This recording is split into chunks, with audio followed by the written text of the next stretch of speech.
தமிழக வெற்றிக் கழகத்தின் 3வது ஆண்டு துவக்க விழா சென்னையில் மிக பிரம்மாண்டமாக நடைபெற்றது. அவ்விழாவை சிறப்பித்துக் கொடுப்பதற்கு அக்கட்சியின் தலைவர் விஜய் அவர்கள் வீட்டிலிருந்து காரில் புறப்பட்டு சம்பவ இடத்தை நோக்கி சென்று கொண்டிருக்கிறாரு. விஜய் அவர்கள பாதியில எப்படியாவது வழிமறித்து, அவருக்கு செய்ய வேண்டிய மாலை, மரியாதை இத அனைத்தையும் செஞ்சரணும் என்று புஷி ஆனந்த் அவர்களுடைய தலைமையில 100க்கும் மேற்பட்ட நிர்வாகிகள் வாசலுக்கு வெளியில நின்று கொண்டிருக்கிறாங்க. புஷி ஆனந்தை பார்த்தும் பார்க்காதபடி காரை நிறுத்தாமல் விஜய் அவர்கள் விழா நடக்கக்கூடிய இடத்தை நோக்கி காரை அப்படியே கொண்டு போயிட்டு இருக்காரு.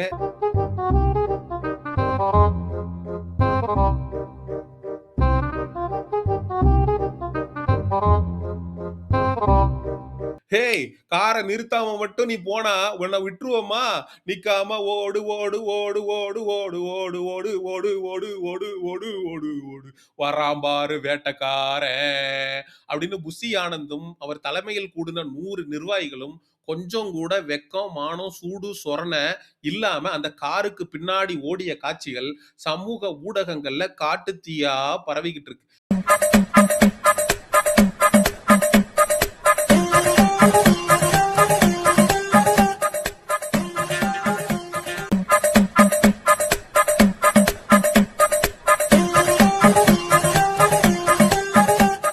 அவங்களாவது நிர்வாகிய அவங்க ஓட்டம் பிடிக்கிறாங்க. சரி, கட்சியுடைய பொதுச் செயலாளர் 61 வயசாச்சு. விஜய் தன்னை விட ஒரு 10 வயது சிறிய நபர்.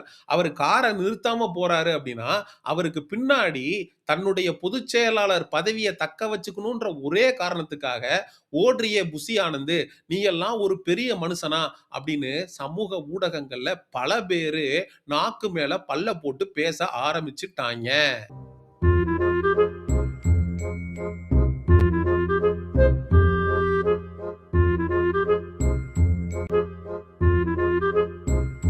சரி, ஒரு வழியா விஜய் அவர்கள் நிகழ்ச்சி நடக்கக்கூடிய இடத்துக்கு வந்துட்டாரு.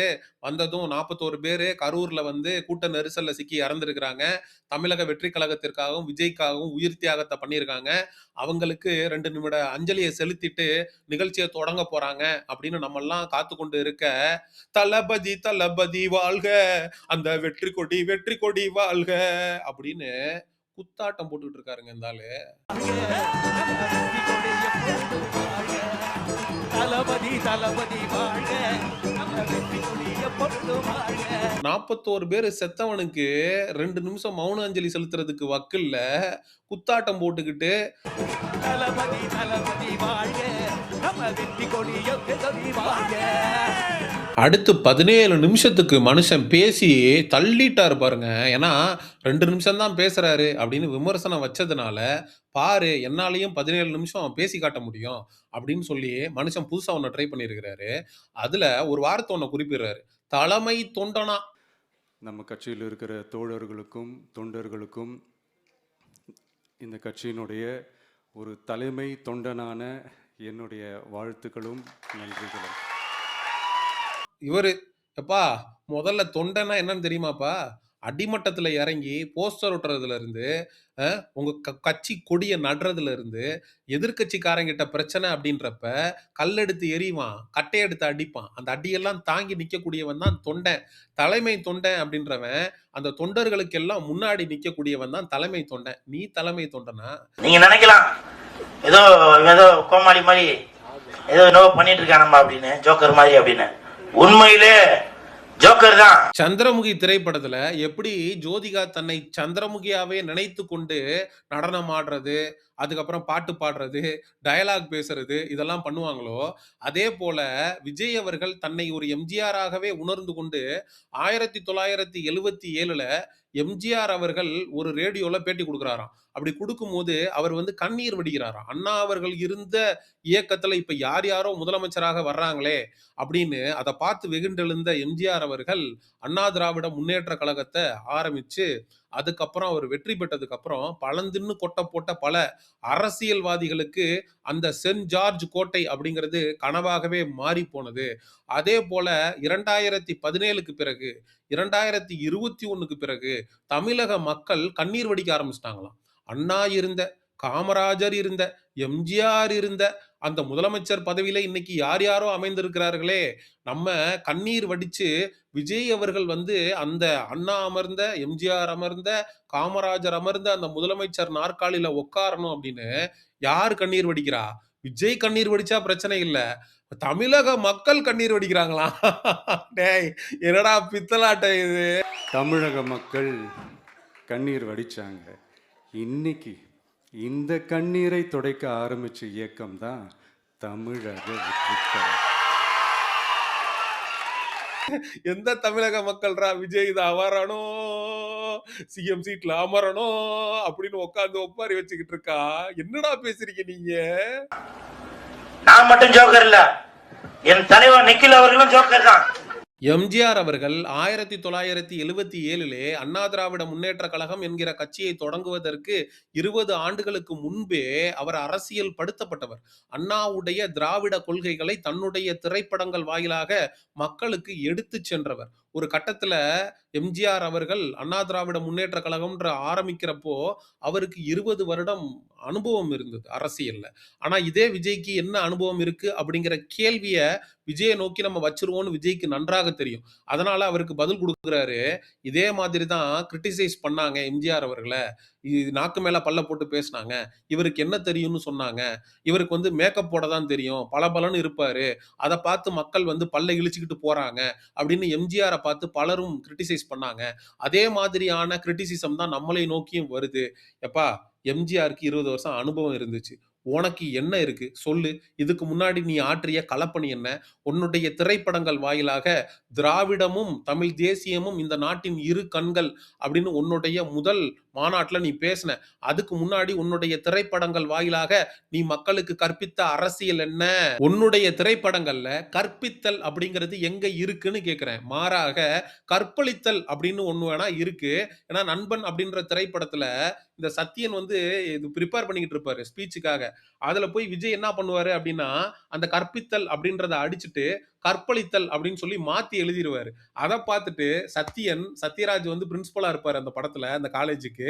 அவர் கற்பித்தலுக்கு பதிலாக கற்பழித்தல் அப்படின்னு சொல்லி பேசியிருப்பாரு. அது சரியான காமெடியா இருக்கும். அப்போ உன்னுடைய திரைப்படத்துல கற்பழித்தல் அப்படிங்கிற வார்த்தையை தான் நீ பயன்படுத்திருக்கியே தவிர கற்பித்தல் அப்படிங்கிற வார்த்தையை நீ பயன்படுத்தினதே இல்லை. அப்போ அரசியல் அனுபவம் அப்படிங்கிறது விஜய்க்கு முற்றிலுமாக கிடையாது அப்படிங்கிறது தான் 100க்கு 100 மறுக்க முடியாத உண்மை. இப்படியெல்லாம் நம்ம பேசுறதுனால கண்டிப்பாக சில பேர் கொந்தளிப்பாங்க. அது பதிலாக நம்ம கவலைப்படக்கூடாது. ஏன்னா கொந்தளிக்கிறது தான் அவங்களுக்கு வேலையே. ஆனா விஜய் உன்னை நீ எம்ஜிஆரோட கம்பேர் பண்ணி பேசிக்கிட்டதை கூட நான் மன்னிச்சிருவேன். ஆனா திராவிட முன்னேற்ற கழகத்தை நம்மளை விட்டா என்ன விட்டா எதிர்க்கிறது வேற யாருங்கண்ணா? நமக்கு தானே அந்த தில்லு இருக்கு அப்படின்னு நீ உருட்டுன பாத்தியா? அதை மட்டும் என்னால மன்னிக்கவே முடியாது. நம்மளை தவிர யார் அவங்கள ஏற்று நின்று கேள்வி கேட்கறது? யாருக்கு அந்த தில்லு இருக்குது? 15 வருஷமா என்ன கோமால இருந்தியா? 2009ல அண்ணன் சீமான் அவர்கள் உள்ள வராரு தமிழக அரசியலுக்குள்ள. கட்சி ரீதியாக நாம் தமிழர் கட்சியை உருவாக்குறாரு. உருவாக்கி திராவிட முன்னேற்ற கழகத்திற்கும் கலைஞர் கருணாநிதி அவர்களுக்கும் எதிராக பிரச்சாரத்தை மேற்கொள்றாரு. நல்லா தெரிஞ்சுக்கோ, 2009க்கு பிறகு கலைஞர் கருணாநிதி அவர்கள் மறையிற வரைக்கும் முதலமைச்சர் நாற்காலிய அவருக்கு கிடைக்க விடாம பண்ணதுல மிகப்பெரிய பங்கு நாம் தமிழர் கட்சியினுடைய தலைமை ஒருங்கிணைப்பாளர் அண்ணன் சீமான் அவர்களுக்கு உண்டு. அப்போ 15 வருஷமா என்னையா பண்ணிக்கிட்டு இருந்த? அரசியல் அப்படிங்கிற அனுபவம் தான் இல்ல, அரசியல் களத்துல என்ன நடந்துகிட்டு இருக்கு அப்படின்றத கூடவா உன்னால தெரிஞ்சுக்க முடியாது? புரிதுங்களா உங்களுக்கு? திமுகவை எதிர்க்கிறதுக்கு நம்மளை விட்டா வேற யாரு? நமக்கு தான் இருக்கு தில்லு அப்படின்லாம் பேசிட்டோம். அப்ப திமுகவை எதிர்த்து ஏதாவது ஒண்ண பேசியே ஆவணுமே. ஆ திருவள்ளுவர் மட்டும் இப்ப இருந்திருந்தாருன்னு வைங்கண்ணா, அவர் எப்படி தெரியுமா திருக்குறள் எழுதியிருப்பாரு? சொல்லுங்கண்ணா சொல்லுங்க, எப்படி எழுதியிருப்பாரு? அநீதி, அராஜகம், தில்லுமுல்லு இதெல்லாம் திமுக முதற்றே உலகு. அநீதி, அராஜகம், தில்லுமுல்லு இவையெல்லாம் திமுக முதற்றே உலகு. ஓ வேற மாதிரி ஆனா சமணா சமணா. டேய் என்னங்கடா இதை கேட்டா சிரிப்பும் வரல, சிந்திக்கக்கூடிய கருத்து மாதிரியும் தெரியல. எதுக்குடா விசில் அடிச்சு கொண்டாடிக்கிட்டு இருக்கீங்க? இந்த கன்றாவிய ஒரு தடவை இல்ல, அநீதி, அக்கிரமம், அராஜகம், தில்லு முள்ளு இதெல்லாம் திமுக முதற்றே உலகு. இந்த கண்றாவிய ஒரு தடவ இல்ல, ஒன்ஸ் மோர் கேட்டு 2 தடவ இல்ல, இன்னொரு தடவ ஒன்ஸ் மோர் கேட்டு 3 தடவ சொல்றாருங்க விஜய்.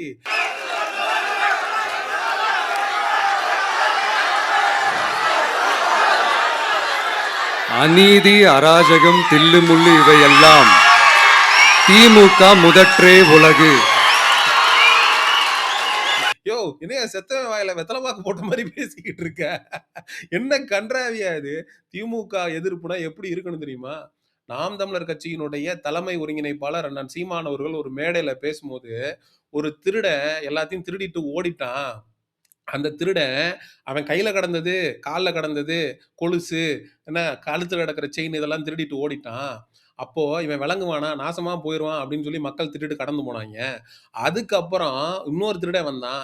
அந்த திருடன் கையில கிடக்கிறது, கால்ல கிடக்கிறது எல்லாத்தையும் கழட்டிட்டு, சட்டை, பேண்ட் எல்லாத்தையும் உருவிட்டு கோமணத்தோட அனுப்பி விட்டான்.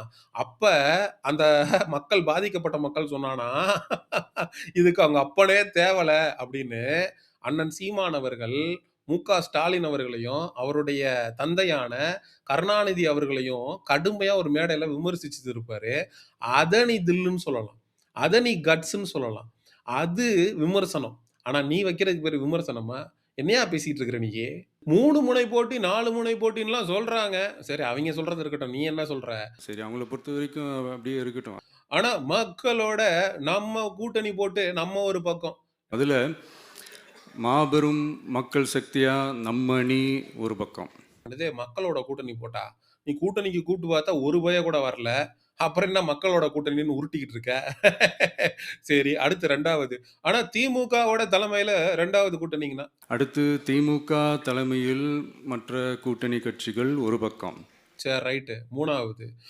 பாஜகவோட தலைமையில மற்றும் பலர். 4 முனை போட்டின்லாம் சொன்னேன். 4வதா ஒருத்தர் இருக்காரே. அவர் பேர சொல்றதுக்கு பயமா? இல்ல பதட்டமா? அ என்ன சொல்ற? புரியல. நெர்வஸ் ப்ராப்ளமா? நிரோபின் இன்ஜெக்ஷன் எடுத்துக்கிட்டு கொஞ்சம் டைம் எடுத்து சொல்லு. அ 4 முனை போட்டின்னு உன் வாயில தானே வந்துச்சு. 3 பேர மட்டும் சொல்லிட்டு 4வது ஆள அவாய்ட் பண்ற? சொல்லுப்பா. அடுத்து பாஜக தலைமையில் மற்றும் பலர்.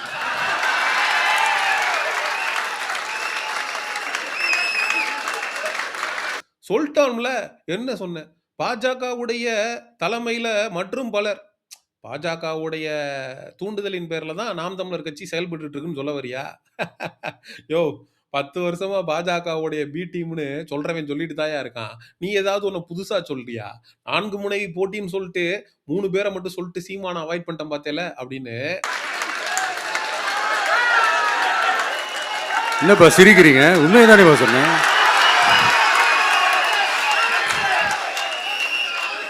காமெடி பண்ணிட்டதா நீ நினைச்சுக்கிட்டு பேசிக்கிட்டு இருக்க. ஆனா கண்டிப்பா சொல்றேன். இன்னும் தேர்தலுக்கு 2 மாசம் இருக்கு. நாம் தமிழர் கட்சிகிட்டயும், அண்ணன் சீமான் அவர்களுடைய கால்லயும் நீ போய் விழப்போறது உறுதி. உன் கூட இருக்கிறவங்களுக்கு தெரியும். Seeman is going to be the deciding factor. 8.2 விழுக்காடுங்கிறது நாடாளுமன்ற தேர்தல்ல வாங்குனாரு மனுஷன். எப்படியும் 10 விழுக்காட்டுக்கு மேல தான் அவருக்கு வாக்கு இருக்கும். அவரோட கூட்டணி வச்சா கண்டிப்பாக வெற்றி கனி உறுதி அப்படின்னு எல்லா அரசியல் கட்சிகளுக்கும் தெரியும். அதிமுக சார்புல இருந்தும் அண்ணன் சீமான் அவர்கள்ட்ட பேச்சுவார்த்தை நடந்து கொண்டிருப்பதாக நமக்கு தகவல் கிடைச்சிருக்கு. ஆதவ் அர்ஜுனா கூட இருக்கக்கூடிய உன்னுடைய பொலிட்டிக்கல் அனாலிசிஸ் பண்றவங்களுக்கு தெரியும் ராஜா. சீமானுடைய முக்கியத்துவம் இந்த தேர்தல்ல என்ன அப்படின்னு. கண்டிப்பாக இன்னைக்கு வாய்க்கிலேயே பேசிக்கிட்டு அவரை பேரை கூட சொல்லாம அவாய்ட் பண்ணிட்டு போற நீ நாளைக்கு கூட்டணிக்காக அவருடைய காலில் போய் விழப்போறது உறுதி. 41 பேர் செத்துருக்கிறான். அவங்களுக்கு 2 நிமிஷம் மௌன அஞ்சலி செலுத்துறதுக்கு நேரம் இல்ல. குத்தாட்டம் போட்டுக்கிட்டு, கும்மாளம் அடிச்சுக்கிட்டு, நக்கல் பண்ணிக்கிட்டு, நையாண்டி பண்ணிக்கிட்டு, குதூகலமா நீங்க வந்து நிகழ்ச்சி நடத்துறீங்களோ? 3வது ஆண்டு துவக்க விழாவாம். 41 பேருடைய அந்த பிணத்தின் மேல நாற்காலி போட்டு தான் நீ அமருவ. முதலமைச்சர்ன்னு நீ ஒண்ணு ஆனேன்னா. நீ ஆகுறதுக்கு அப்படி வாய்ப்பு இல்ல. அது உன்னுடைய பகல் கனவு. அப்படி ஒரு விஷயம் நடக்காது. இந்த 41 பேருடைய ஆன்மா அதற்கு இடம் கொடுக்காது. அந்த 41 பேருடைய அந்த 2 பேருக்கு வந்து மௌன அஞ்சலி செலுத்திட்டோம்னா, துவக்க விழாங்கிறது துக்க விழா ஆயிடுமா. எப்படியெல்லாம் யோசிக்கிறாய்ங்க பாருங்க. அத கடந்து வந்துரணும். அத வந்து மறந்துரணும் அப்படின்னு யோசிக்கிறாய்ங்க பாருங்க. டேய்! எல்லாமே உங்களுக்காக வந்து உயிர விட்டவங்கடா. அவங்களுக்கு 2 நிமிஷம் ஒதுக்காம, நீங்க தான் வந்து திமுகவை எதிர்த்து அப்படியே இங்க இருக்கக்கூடிய 8 கோடி பேருக்கும் அப்படியே வந்து அவங்களுடைய வாழ்க்கையில வந்து ஒளிவிளக்கு ஏற்றி கிழிக்க போறீங்களா? அப்படின்ற கேள்விகள முன்வச்சு இந்த காணொளிய நிறைவு செய்றேன். நாம் தமிழர் கட்சி தம்பிகள், தாவேகா தற்குறிகளுடைய கண்ணில் படும் வரை இந்த காணொளிய பகிருங்க. சமூக நிகழ்வு, அரசியல் சார்ந்த பதிவுகளுக்கு சேட்டை செய்யோன் சேனல சப்ஸ்கிரைப் பண்ணுங்க. அடுத்த ஒரு காணொளி பதிவில் சந்திப்போம். நன்றி, வணக்கம்.